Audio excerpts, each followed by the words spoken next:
Come on. We will win. Because we will hit all game. We are motivated. We are dedicated. Come on now. Come on now. We will win. Because we are the best on the field. And we hit the field like all day light, all night light, on the blue light, offense light, defense light, his squad light, house call light, and it sound light, and it sound light, and it sound light. I'ma do this here forever. EQ. Forever. Triune. Forever. Yeah. Forever. I'ma do this here forever.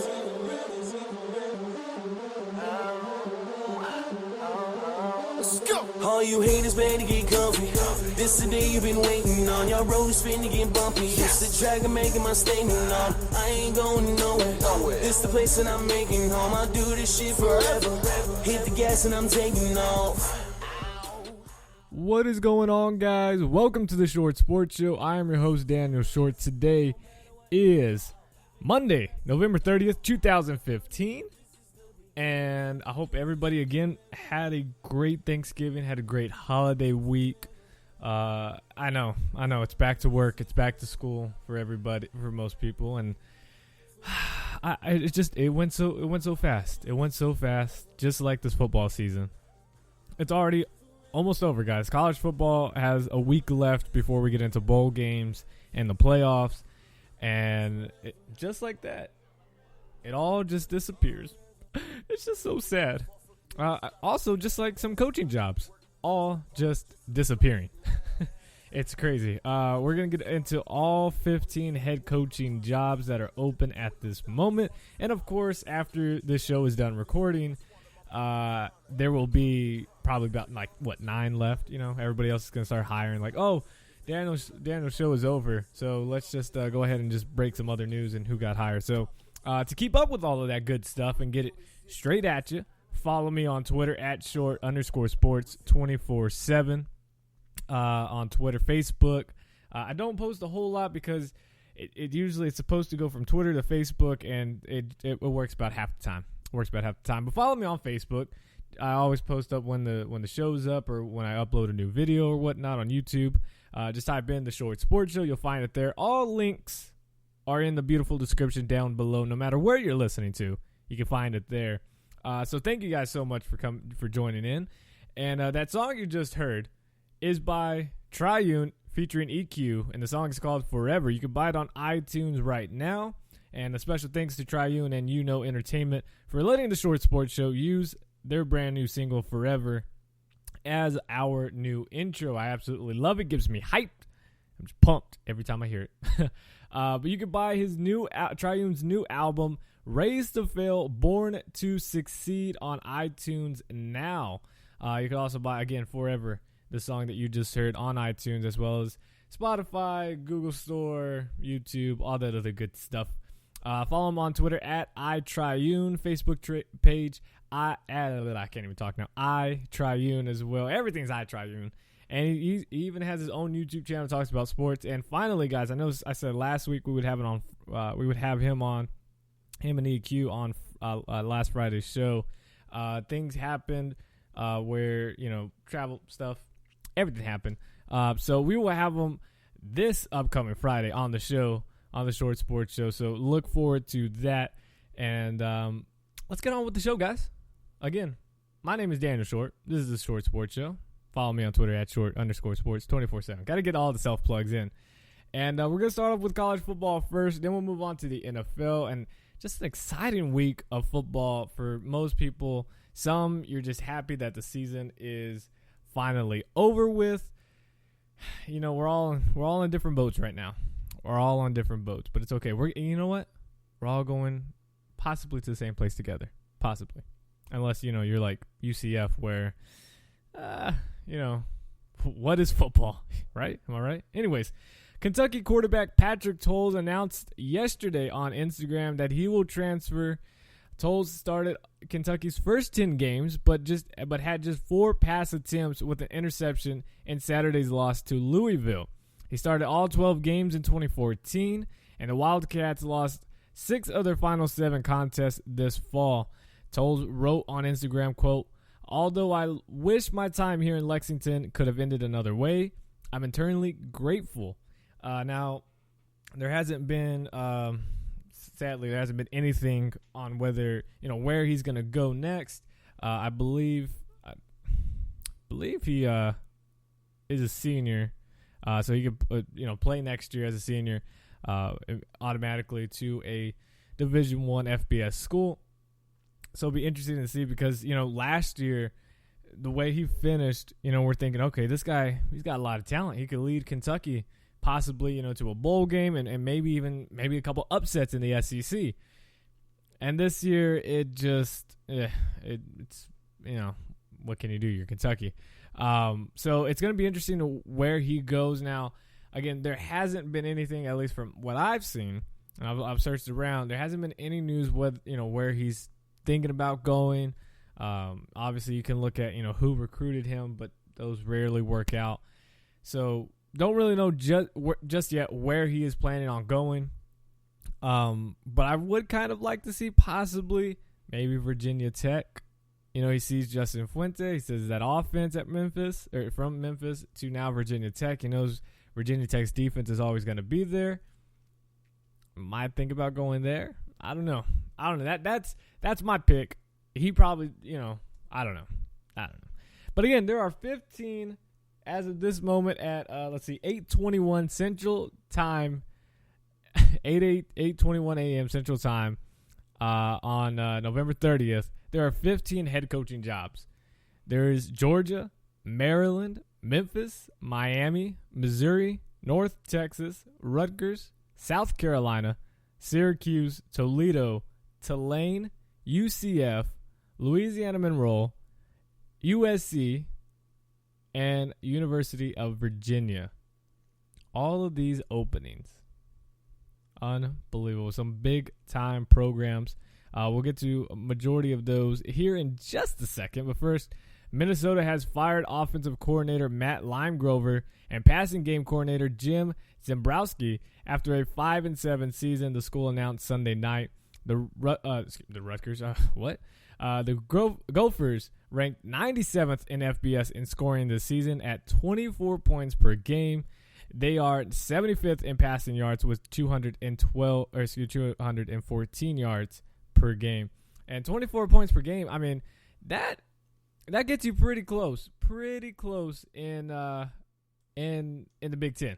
I mean, you can pull a few wins with 24 points per game, but obviously they kept coming up short, missing opportunities against Ohio State and a few other schools this season. So that led to them being fired. The Rutgers, there we go. That's what we're getting into. The Rutgers Scarlet Knights have fired football coach Kyle Flood and athletic director Julie Herman on Sunday, the school announced. Rutgers also announced that it has hired Pat Hobbs as the school's new athletic director. Hobbs was the interim athletic director at Seton Hall from 2009 and 2011.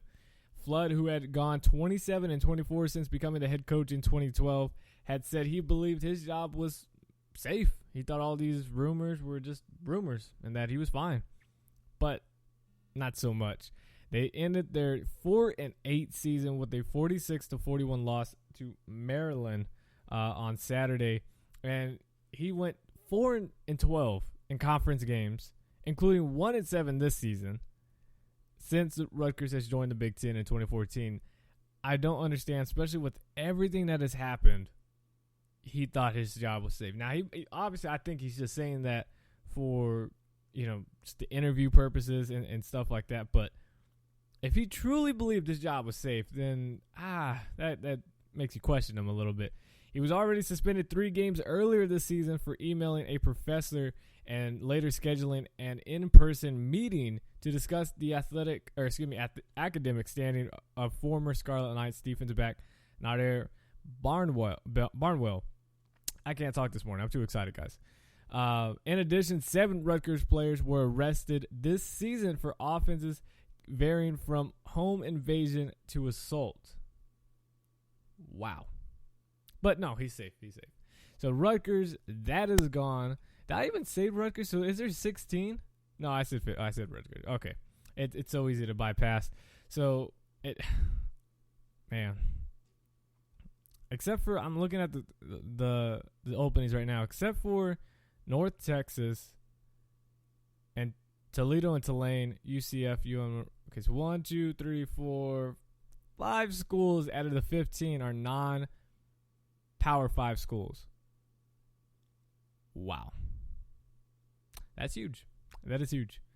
Anyways, moving on. The biggest news of all was, and has to be so far, is Georgia firing Mark Rich. He is out at Georgia one day after the Bulldogs beat Georgia Tech 13-7 and also finished the season 9-3. He is out. He's gone. Georgia announced that Rich was stepping down as its football coach, but a source told ESPN that Rich had been fired. Either way, they agreed that it was time to move on. Rich said in a statement, quote, "I appreciate the opportunity of serving the university as well as considering any other options that may present themselves in the future."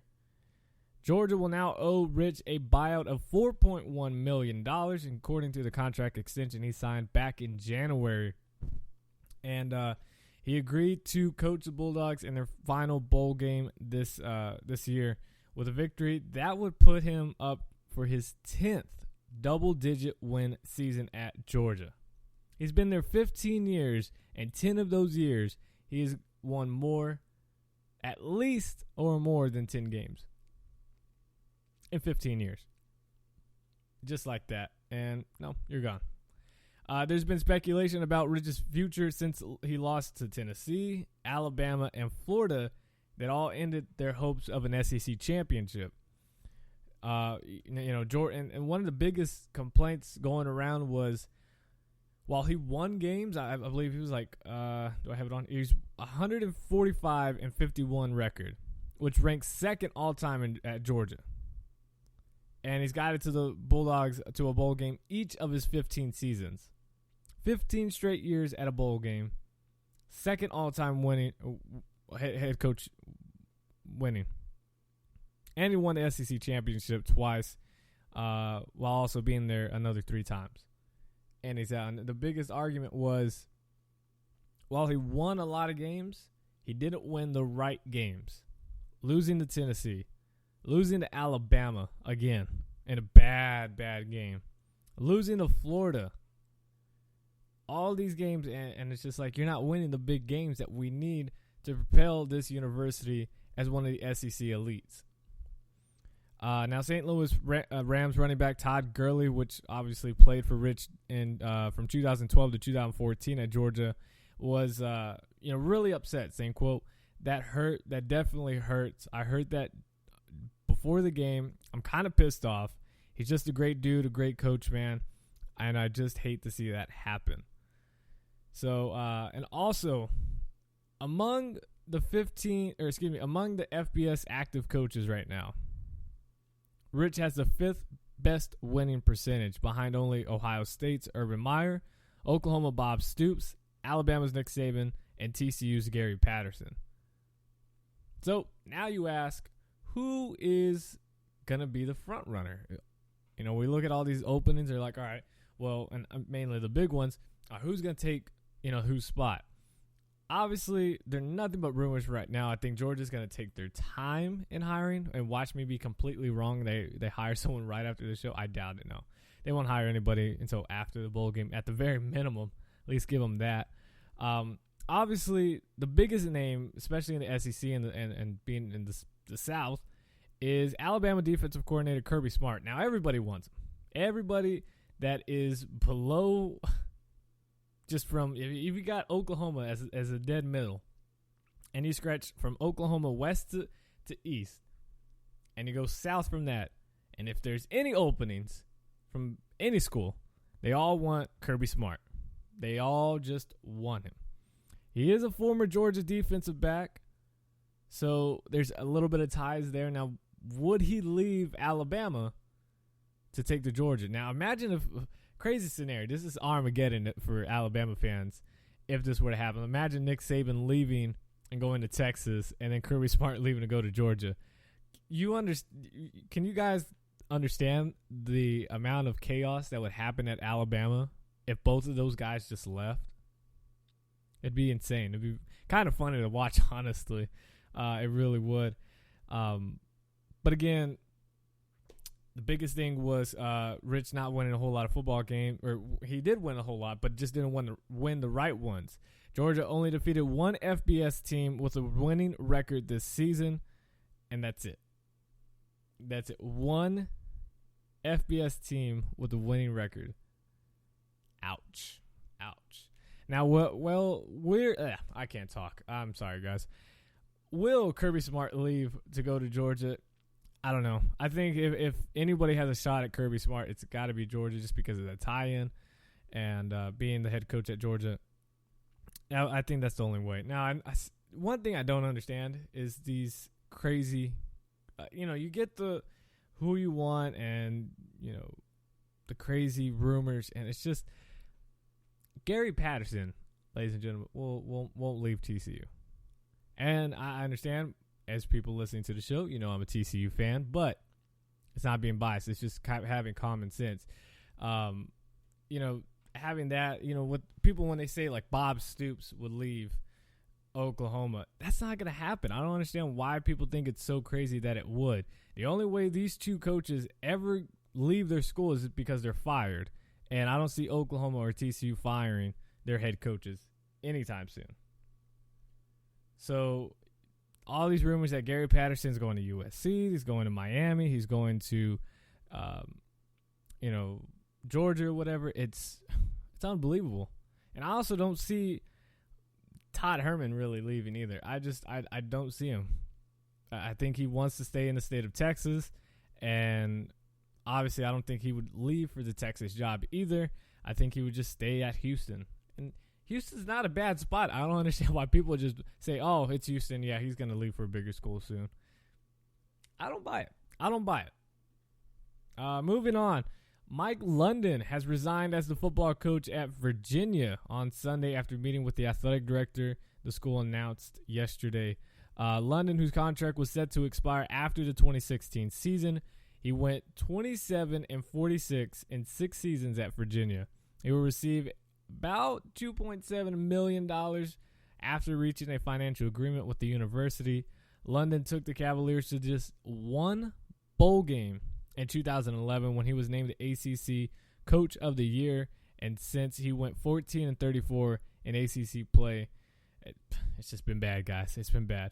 Virginia went 4-8 this season, capped by a 23-20 loss to Virginia Tech. And check this out. We all know that's a rivalry, right? In the state of Virginia, it's Virginia versus Virginia Tech. Don't think you could call it much of a rivalry if one team has won 12 straight years. Virginia Tech has beat Virginia 12 straight years. Wow. And I think I've got it down. I'm going to try it real quick. Rivalry week. I did it. I hit it. That one commercial, I swear, it screwed up just about every media person trying to say it. Purdue head coach Darrell Hazel is not going to be fired, shockingly. They're going to keep him for 2016. But the news that did come out from Sunday was that offensive coordinator John Shoop and defensive coordinator Greg Hudson and defensive tackles coach Reuben Carter will not return next season. They've all been dismissed. The move comes one day after the Boilermakers went 2-10 and completed their third consecutive losing season under Hazel with a 54-36 loss to rival Indiana. And a quick note for anybody that actually cares about that rivalry. The Hoosiers, the rivalry game, what they win is the Old Oaken Bucket. Yeah, I don't exactly know. I guess just the Old Oak Bucket. This is their third straight year winning it. That hasn't happened since Indiana won it 4 in a row back in 1944 to 1947. My gosh. It's an incredible stat. But really, it's just weird. Again, there was speculation throughout the season about Hazel's future, but athletic director Morgan Burke already announced that Hazel was going to return for the 2016 season. But you got to think, I mean, you've 3 straight years, no winning seasons. You just went 2-10 right now. You got beat terribly by your rival, and you lost again 3 straight years, and something that hasn't happened since 1944.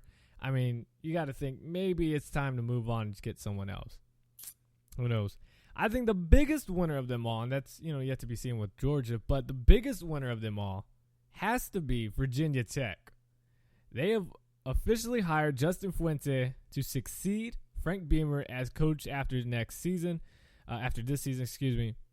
The school announced, confirmed Sunday. Fuente, again, I don't know if you really say revive, because I don't know when the last time Memphis was actually good, but he brought Memphis to what we know it now.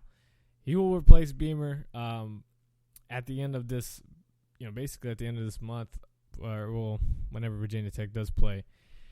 Now, he's keeping Bud Foster, which is huge. Bud Foster is what keeps this team bowl eligible with Frank Beamer for the 23 straight years that it's been bowl eligible or something like that for Virginia Tech. Bud Foster is also, I would have thought, a head coaching candidate for majority of these schools. He's going to stay, and I love it. Having Justin Fuente just focus on this offense. Get this offense to score more than whatever points Virginia Tech was putting up, because it wasn't pretty. And really get some skilled players at Virginia Tech and get this offense, shooting out, just like it has at Memphis. I probably shouldn't say shooting out with Virginia Tech. My bad. My apologies. Getting the points. Fireworks points. I don't know. I'm trying to think of another phrase. It'd be great for Virginia Tech, and then having Bud Foster just do his thing with the defense, holding teams under 20, 27 points. Hopefully less than that, but holding them down, get this, recruiting back up again, which I think Fuente could easily do, and really just get Virginia Tech back to its winning. Well, I guess I can't say winning ways, but higher than 6 or 7 wins a year. Now Fuente, who is 39, has a 26-23 record in 4 seasons at Memphis, and the Tigers are 9-3 this year after being 10-3 last season and ending a 6-year bowl drought. So again, guys, for people that don't know or think, is Fuente really the right guy? He's been successful everywhere he's gone. I mean, you can't expect him, the 4 seasons that he had at Memphis, it's already shocking enough that he led him to potentially a 20-6 mark. Right now it's, a 19-6 mark in the past 2 years. After the first 2 years were like, I think they saw 2-9 or whatever, and next year was like, I guess a game up or something like that. And then having this, past 2 years be really big. If he can recruit to Memphis and get kids to go there and win there, imagine what he can do with Virginia Tech, and it's already long history. It's going to be exciting. If I was a Virginia Tech fan, I'd be tremendously excited right now. I'd be pumped to get ready for recruiting and be ready for 2016. It's going to be exciting for Virginia Tech. With their offense and defense. It's going to be fun. It's going to be fun for Virginia Tech. Now, again, I have to put this out there. Justin Fuente, again, has been successful with Memphis. And before he was the head coach at Memphis, he was offensive coordinator back when Andy Dalton and company were at TCU. So, he knows what winning's like. He knows what to get this off, a successful offense is and whatnot. So, it's going to be fun. Moving on. I guess somewhat big news, but again, I think us smarter people saw it coming and realized it was the better choice for LSU not to do it. And thankfully they didn't. Les Miles will remain the head coach at LSU, as the athletic director and president of the school said Saturday night after weeks of intense speculation on whether he would return or not. A source told ESPN that the decision to retain Miles was not made until the third quarter of Saturday night's 19-7 victory over Texas A&M. But it's like, really?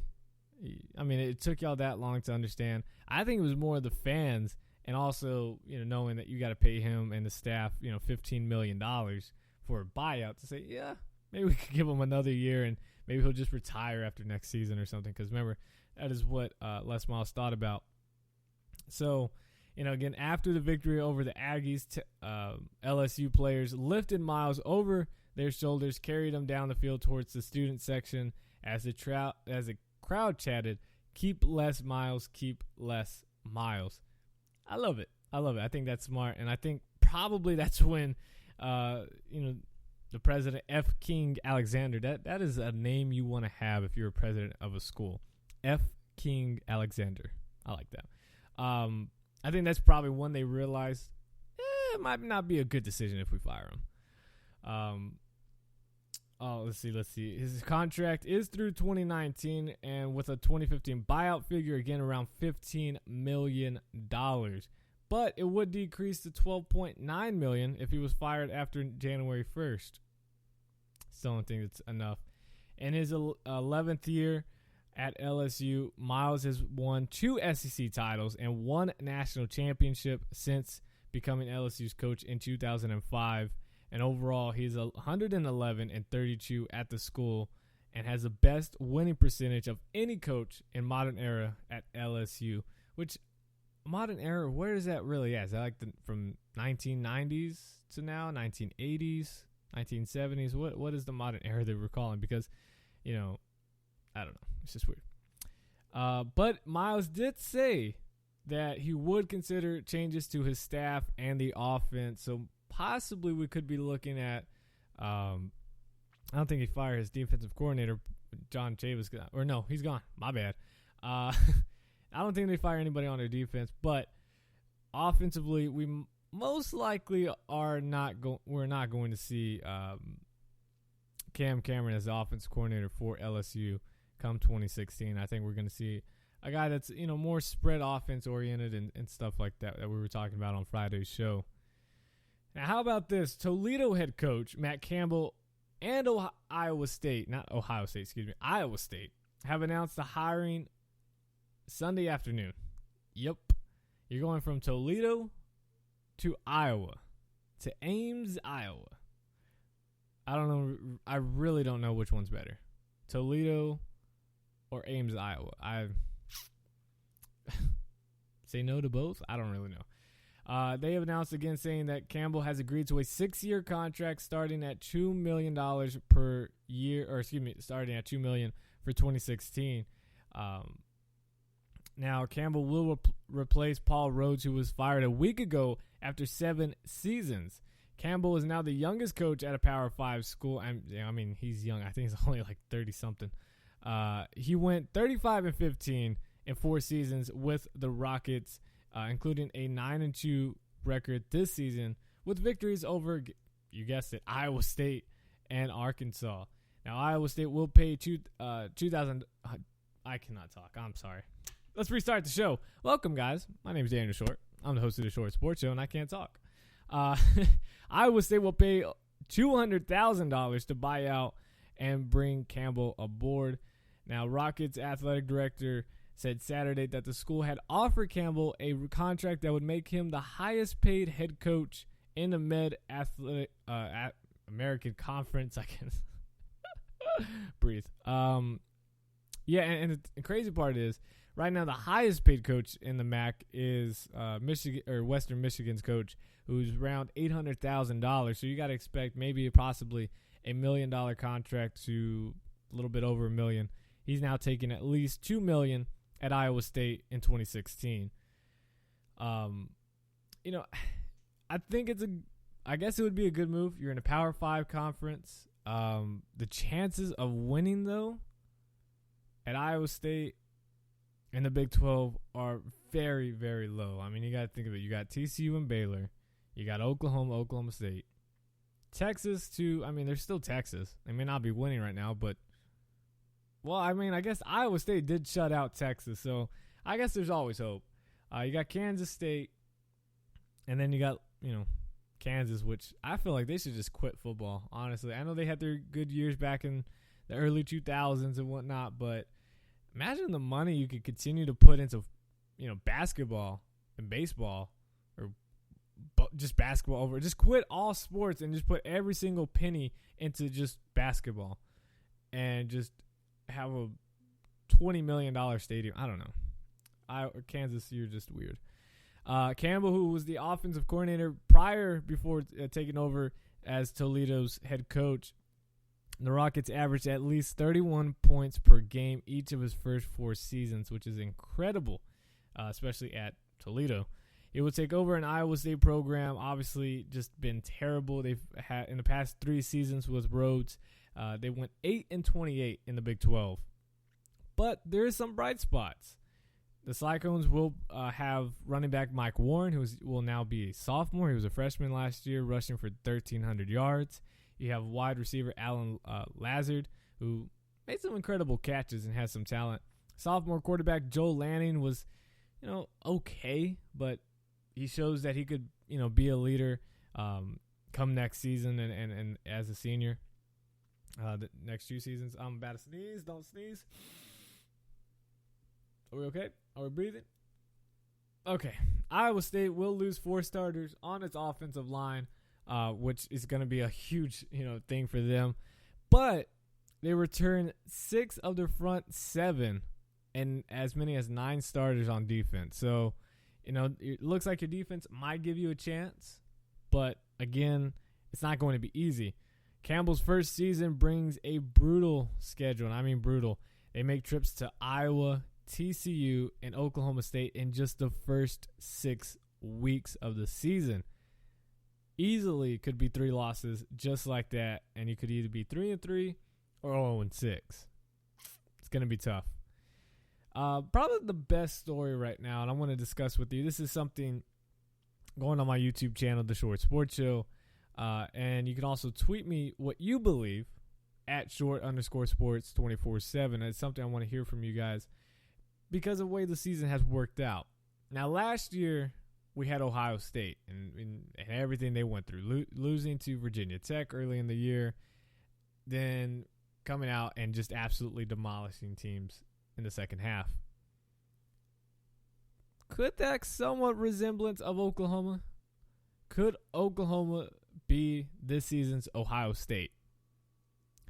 Now, the Oklahoma Sooners look like the team that nobody wants a part of right now. Number 3 Sooners have all locked up their spot in the college football playoff with a 58-23 Bedlam beating, absolutely demolishing Oklahoma State on Saturday night in Boone Pickens Stadium. But their biggest argument to hold them out of the playoffs is that nobody in the playoffs right now is going to have a worse loss this season than the Sooners, who lost to Texas 24-17 in the Red River Showdown. Now, people usually think, oh, well, you lost to Texas. That's not bad. How's that a bad loss? Well, we all know who Texas is this season. The same team that just got shut out by, Iowa State and other bad losses. Now, let's go back about a year ago to another team that's playing the best football at the time, winning big games away from home and at home, and also having a bad loss on their record. Ohio State went to and won the national championship in the first ever college football playoff last season, but they lost by 2 touchdowns to Virginia Tech in the second week of the season. 2 touchdowns. And that team ended up 6-6, just average, 500. Now, Bob Stoops, he pointed out earlier this week that it's about who you have beaten and where you beat them. And he's got a point. Oklahoma has beaten a pair of 10-win teams on the road in the past 3 weeks with Oklahoma State and Baylor, and also beat an 8-win team on the road in September with Tennessee, having to come back in that game, which was an incredible game. And now with an outright Big 12 championship, they're not sharing it with anybody. They are the one true champion the Big 12 always talks about. That's 9 Big 12 championships at Oklahoma for Bob Stoops in 17 years.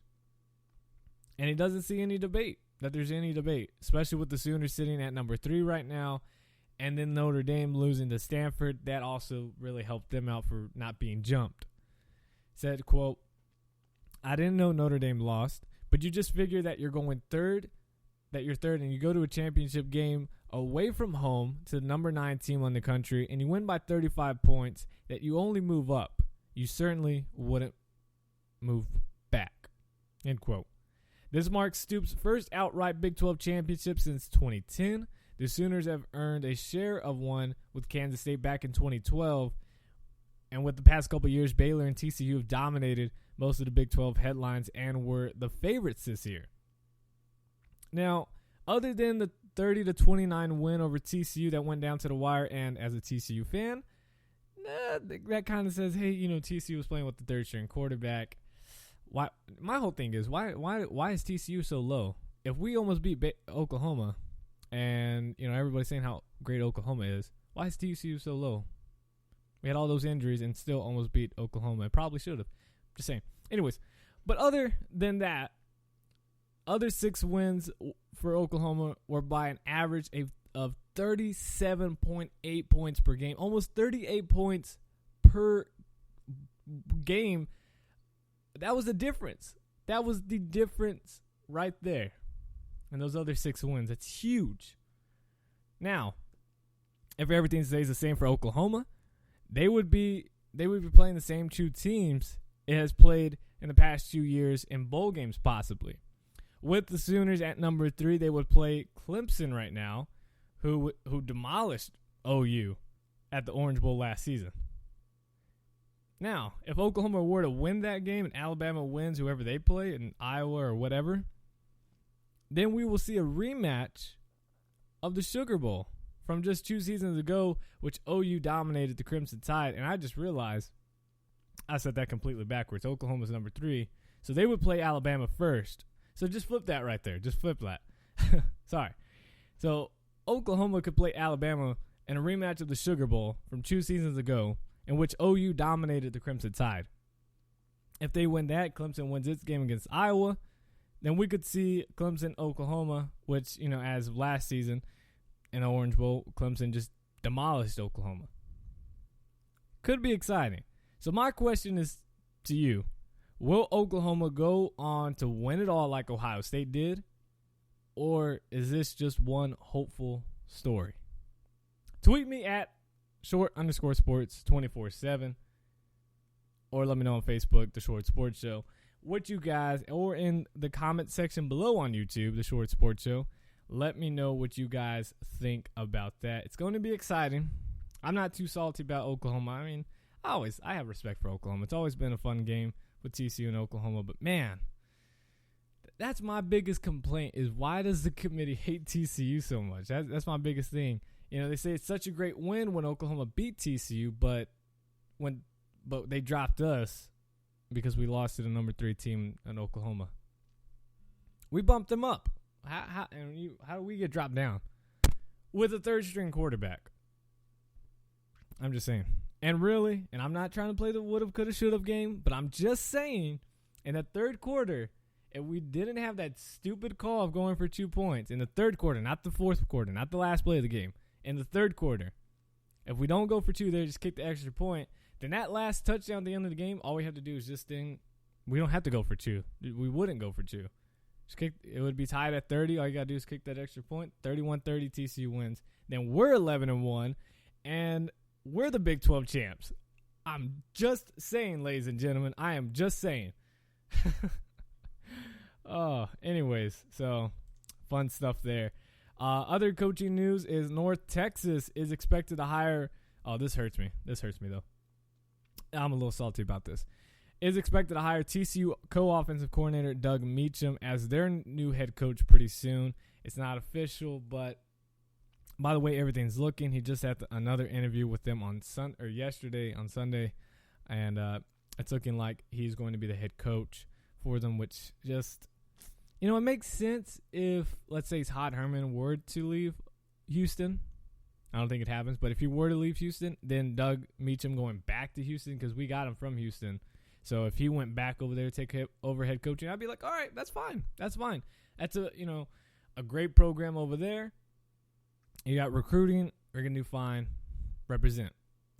But he's going to North Texas where it's like, you're kind of in our area, dude. And Why? Why would you want to go? I mean, is a raise that much more to you? I mean, I'm sure boosters were willing to put up the money to say, hey, let's keep Doug Meacham because we know how important he is.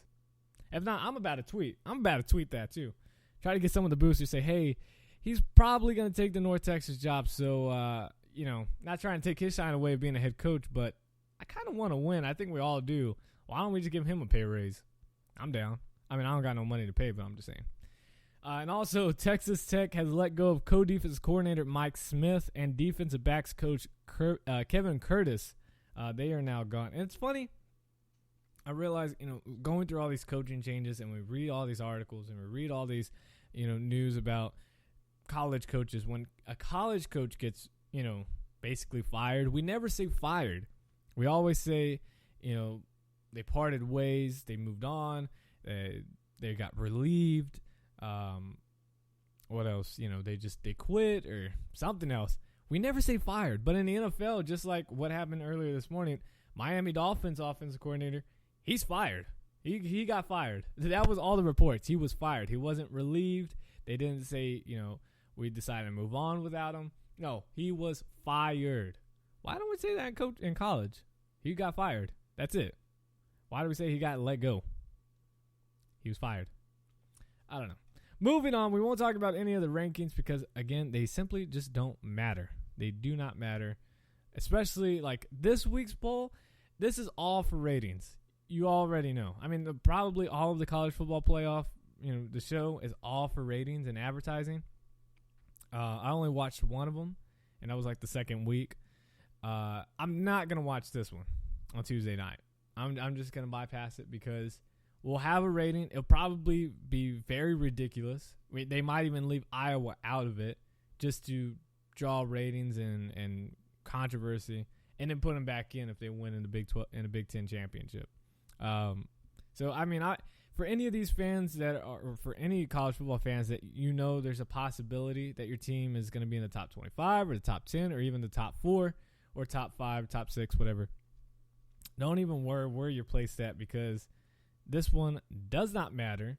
It's all most likely for ratings, and you could go from 10 to possibly 4 in a heartbeat. So you don't really know. Unless you're TCU, then TCU's honestly, after beating Baylor in that game, we're most likely out of the top 25 because we just dropped every week. So I think we're out of the top 25. But that's just how it goes. So let's go through some of the games on Friday. We had, of course, TCU and Baylor go at it in the crazy monsoon game. It was just awesome. Double overtime victory for TCU, and I was just so happy. No, I was extremely happy. I did not want to lose to Baylor. I didn't care if the final score was like when we had a chance to possibly get a safety on them and late in the fourth quarter. I was like, you know what? I'm okay with a 16-14 victory. I'm fine. If we win by 1 point over Baylor, I don't care. I just want to beat Baylor. Whether it's 1 point or 100 points, I don't care. And it was just a crazy game.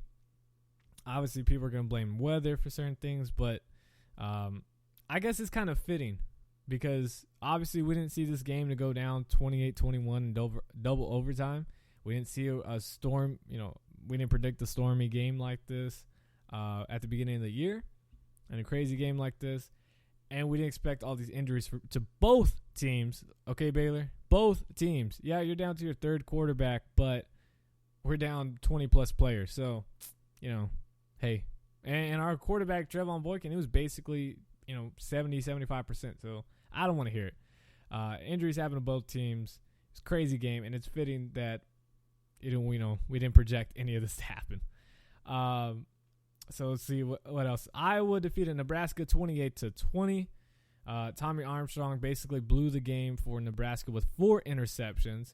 Jordan Kanziri, still one of my favorite running backs. 17 carries, 140 yards, and 2 touchdowns. He's just fun to watch. And I finally came to accept Iowa. I've accepted Iowa as an undefeated team. It took me all 12 weeks to finally accept them. But I've accepted Iowa. And I have a feeling because of, I think a lot of people finally accepted an undefeated Iowa team, that in the Big Ten championship game, they're just going to lose. They're just going to lose. And it's just like, well, thanks for teasing us all 12 weeks. And then 13 weeks, whatever.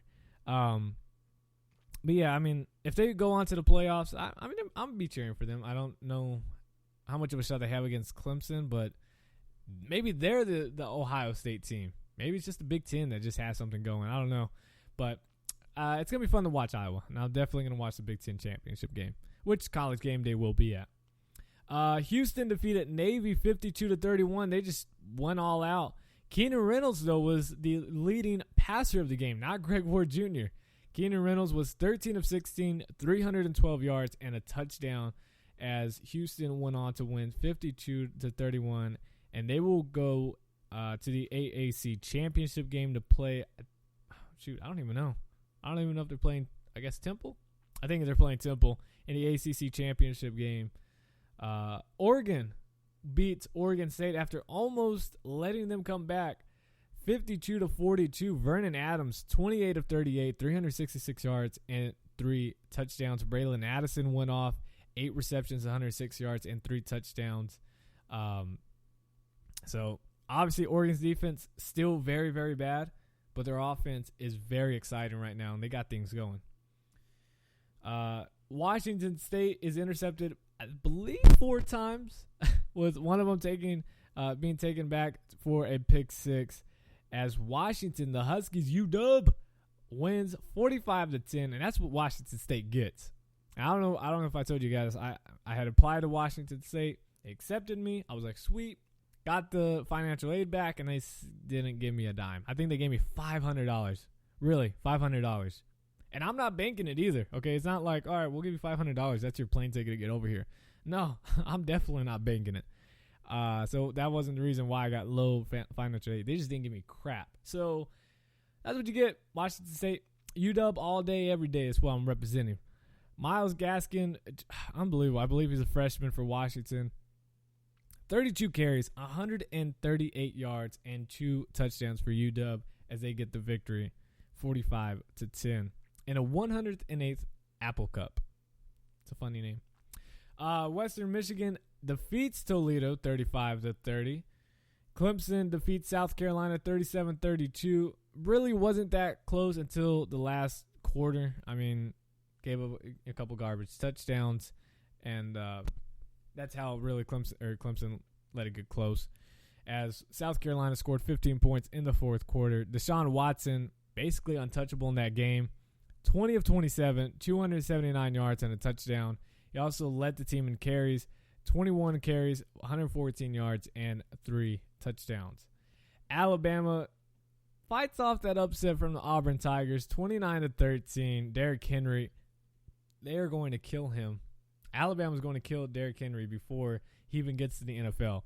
Ladies and gentlemen, Derrick Henry is an absolute beast, but he carried the ball 46 times. That's not counting if he had any receptions. I don't know if he did, but carrying the ball, rushing the ball 46 times, 271 yards, and a touchdown for him.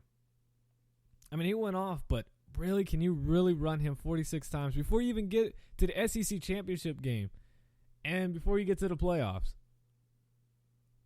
I mean, you can't do that against Florida. And definitely can't wear him out before you even get to the playoffs. I did not like that, but they got the job done, 29-13 as Alabama beats Auburn.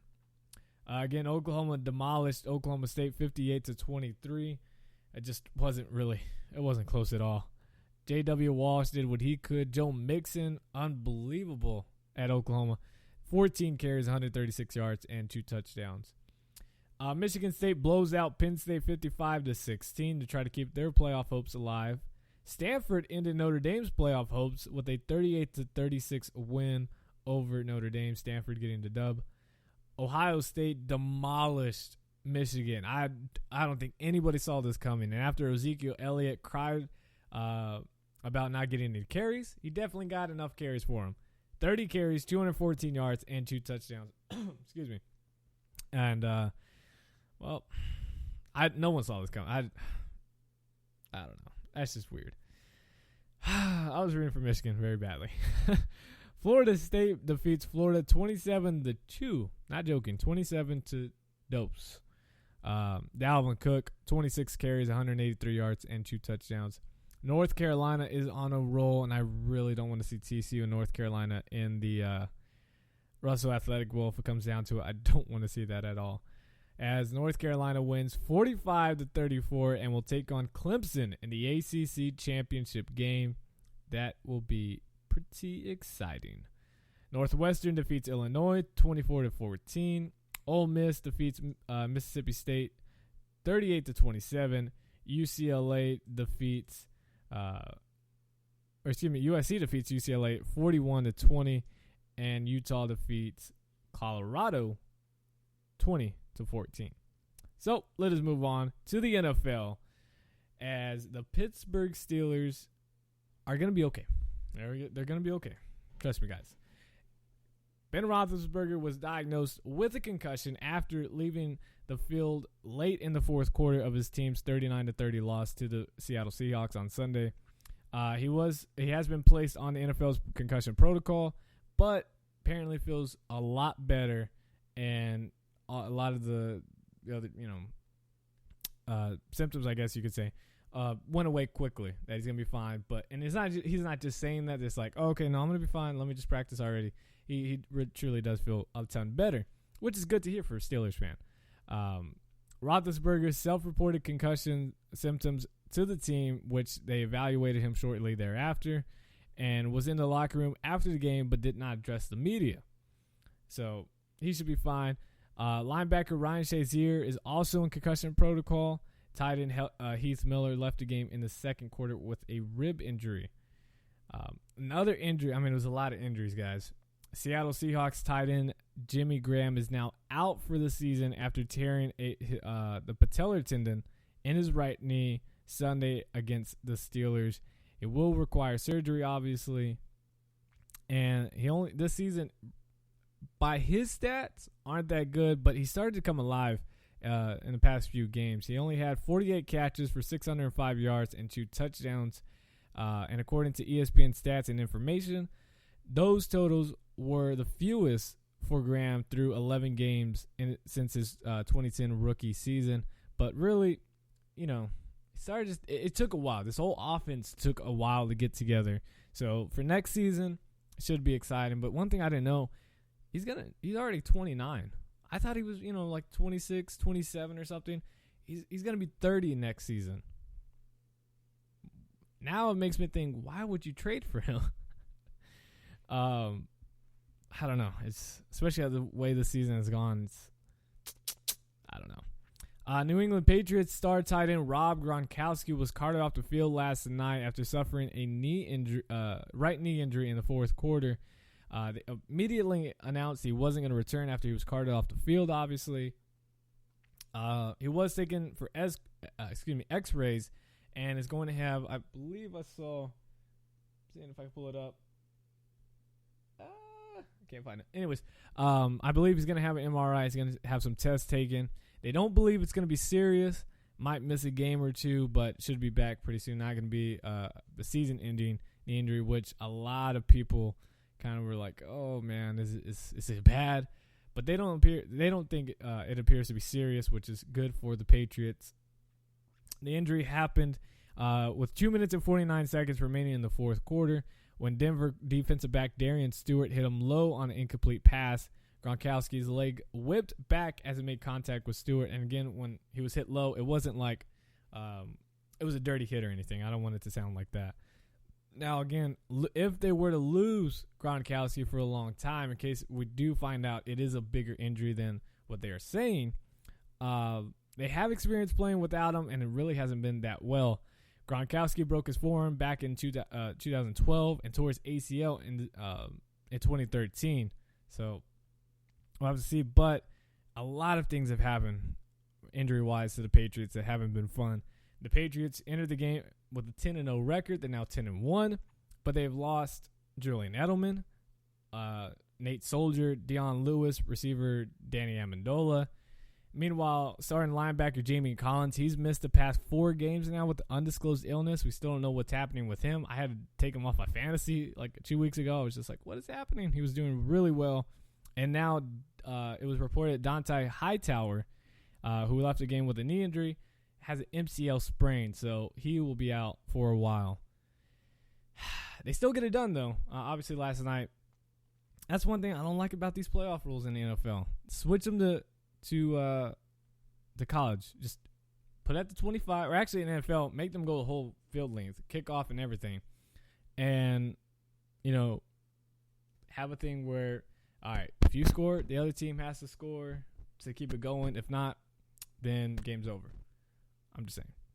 And again, Miami Dolphins have fired offensive coordinator Bill Lazor. He is now out. And I did see Zach Taylor will serve as the primary play caller and remain as quarterback's coach for the Miami Dolphins. Now, again, a new thing that I like to do is the playoff picture for the NFL. So right now, number 1 seed still remains to the New England Patriots at 10-1. The Cincinnati Bengals stay at number 2 at 9-2. They stay as the number 2 seed by virtue of its winning percentage against AFC foes over the Denver Broncos, who are also 9-2. They go to number 3. Indianapolis goes to number 4 at 6-5. The Chiefs, who are on a 5-game winning streak, they go to the 5th seed, and the Houston Texans go to the 6th seed at both 6-5. Now, again, the Colts and the Texans can switch spots depending on how things go. But, again, we just like to have fun around here. And season's not going to end today. It's not going to end next week. We still got many more weeks to go. In the NFC side, Carolina, the last undefeated team at 11-0, stay at the number 1 spot. Arizona goes to 9-2. They are in the 2nd spot. Minnesota retakes the NFC North, and they are at the 3rd spot at 8-3. The Washington team is 5-6, and apparently that is a division nobody wants to win. Cowboys basically out of it. Giants just lost it with a 20-14 loss to the Washington, and so Washington at 5-6 will be the 4th seed team. Green Bay is 7-4. They go to the 5th overall spot, and the Seattle Seahawks are 6-5, and they go to the 6th spot. And just don't look now. I mean, they are the 2-time defending NFC champs, and they are jumping right back up into the playoffs. Now, they have the 6th spot over the Atlanta Falcons, who have the same record at 6-5, by virtue of having a better record against NFC opponents. So we'll see. But an interesting matchup, we have the Vikings, who host the Seattle Seahawks this upcoming week. That has playoff implications and is going to be a fun game to watch.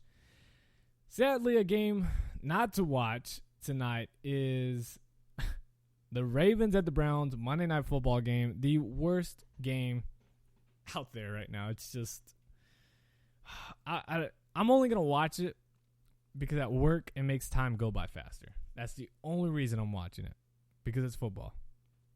But yeah, it's going to be boring. So we won't even talk about it. We're just not even going to talk about it at all. Let's move on. The Chargers, sadly, and somehow they beat the Jacksonville Jaguars 31-25. As a Chargers fan, I did not want us to win because I want us to get the number 1 seed overall in the not in the playoffs, but as the number 1 draft pick in the NFL. And winning, that's not going to help us. So don't win now. Season's over, guys. Just lose. Lose, please. Rivers did throw for 4 touchdowns and broke a few records, so congratulations to him on his Hall of Fame career. But I still want the number 1 draft pick. Thank you. The Seahawks scored more than 20 points, guys. They did. They scored 39, and they beat the Pittsburgh Steelers at home 39-30.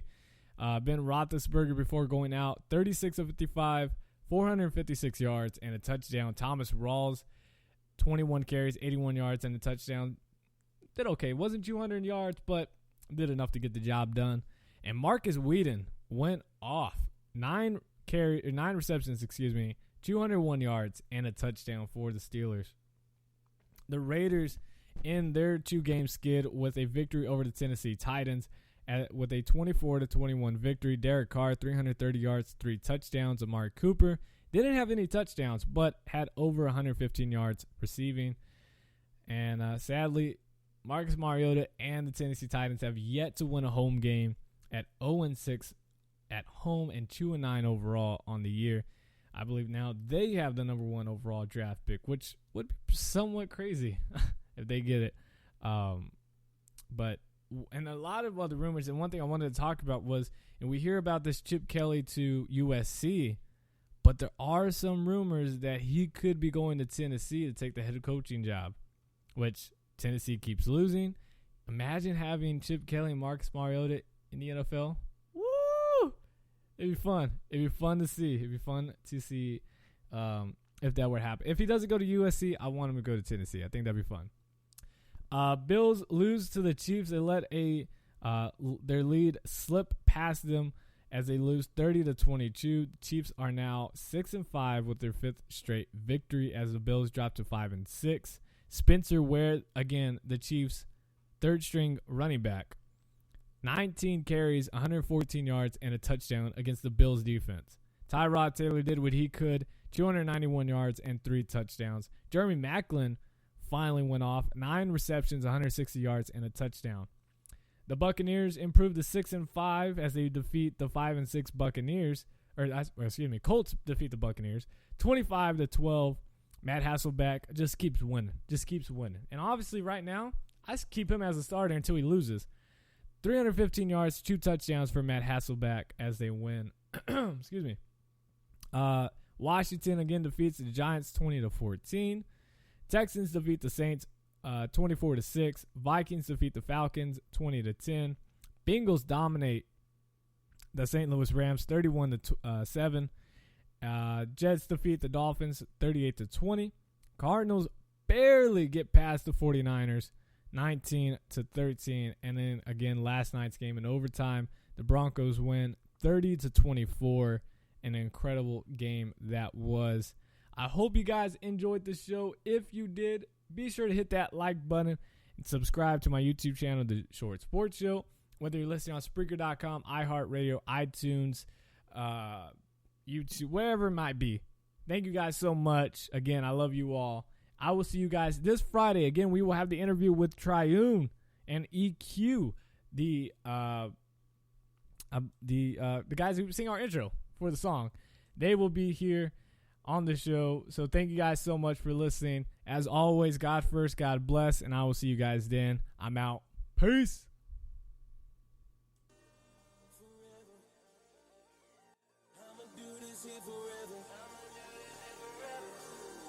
Forever. I'ma do this here forever.